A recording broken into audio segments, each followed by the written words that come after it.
తమ్ముడు నమస్తే. నమస్తే. ఐపీఎల్ చూస్తున్నావా? చూస్తున్నాను. ఓకే, ఏ టీం ఫేవరెట్ నీకు? ముంబై ఇండియన్స్.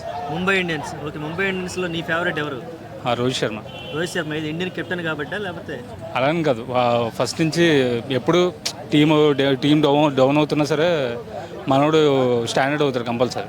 ప్రతి ఎండింగ్లో అయినా సరే, స్టార్టింగ్ నుంచి అయినా ఒక మ్యాచ్లో డౌన్ అయినా రెండో మ్యాచ్లో కంపల్సరీ నిలబడతాడని అంటే ఫస్ట్ నుంచి అందుకే ఇంట్రెస్ట్ నాకు రోహిత్ శర్మ అంటే. ఓకే, యాక్చువల్గా ఇప్పుడు ఈ మధ్య కొత్త టాక్ ఒకటి వచ్చింది రోహిత్ శర్మ గురించి. ఐసీసీ రాగానే నిద్రలేస్తాడు, ఐపీఎల్ రాగానే పడుకుంటాడని. అలా దానికైతే నేను యాక్సెప్ట్ చేయను. ఎందుకంటే ఎవరికి ఉండే ఒపీనియన్స్ వాళ్ళకు ఉంటాయి. ఇప్పుడు ఒక్కొక్క సిచ్యువేషన్లో డౌన్ అవుతారు, ఒక్కొక్క సిచ్యువేషన్లో హై అవుతారు కదా. ప్రతి సిచ్యువేషన్లో వాళ్ళ పాయింట్ ఆఫ్ వ్యూలో అంటే ఒకసారి అలా అయిందని చెప్పని ప్రతిసారి అలా అవుతుందని కాదు కదా. సరే ఈ టైంలో కూడా చూడొచ్చు కదా. ఇప్పుడు నిన్న మ్యాచ్లో డక్అవుట్ అయిపోయాడు. ఒకవేళ ఇప్పుడు నెక్స్ట్ వచ్చే మ్యాచ్లో ఒకవేళ మన సెంచరీ కొట్టే ఛాన్సెస్ కూడా ఉండొచ్చు కదా.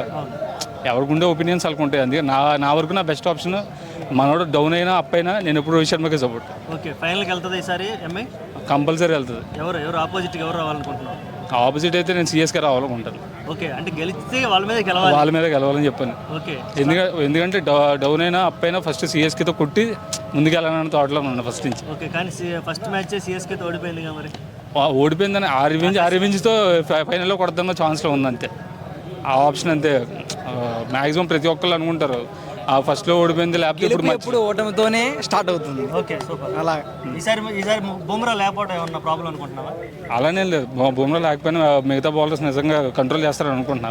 ఫస్ట్ మ్యాచ్ డౌన్ అయినా వాళ్ళు వార్మప్ మ్యాచ్లో అనిపిస్తుంది, నెక్స్ట్ మ్యాచ్లో పికప్ అవుతారని అనుకుంటున్నాను నేను కూడా. ఓకే, హార్దిక్ పాండ్యా కెప్టెన్సీ గురించి ఏం చెప్పాలనుకుంటున్నాను? కెప్టెన్సీ ఆయన ఎప్పటి నుంచి చేస్తా వచ్చినదే. మన ఇండియాకి చేశాడు, దాని తర్వాత ఎంఐకి చేశాడు. కెప్టెన్సీ అంటే ఆయన ముందుండి నడిపిస్తాడు టీంని. ఒకవేళ తన అగ్రెసివ్నెస్ ఎలా అనిపిస్తుంది అప్పుడప్పుడు బ్యాటింగ్ చేసినప్పుడు? ఆ స్టైలిష్ బ్యాటింగ్ మన క్రికెటర్స్ ఉండేది ఏంటంటే ఒక సినిమాటిక్ లెవెల్లో ఏదైనా చూపించేది, యాటిట్యూడ్ సంబంధించి కావచ్చు అని చూపించేది ఒక హార్దిక్ పాండ్యానే నాకు అనిపించేది. ఆ గ్రేస్ అనేది కొద్దిగా డిఫరెంట్ ఉంటుంది అనమాట. బ్యాటింగ్ స్టైల్ దగ్గర నుంచి కావచ్చు, బౌలింగ్ కావచ్చు, కొద్దిగా డిఫరెంట్ బిహేవ్ చేస్తాడు. ఆ సినిమాటిక్ లెవెల్లో మంచిగా ఉంటుంది.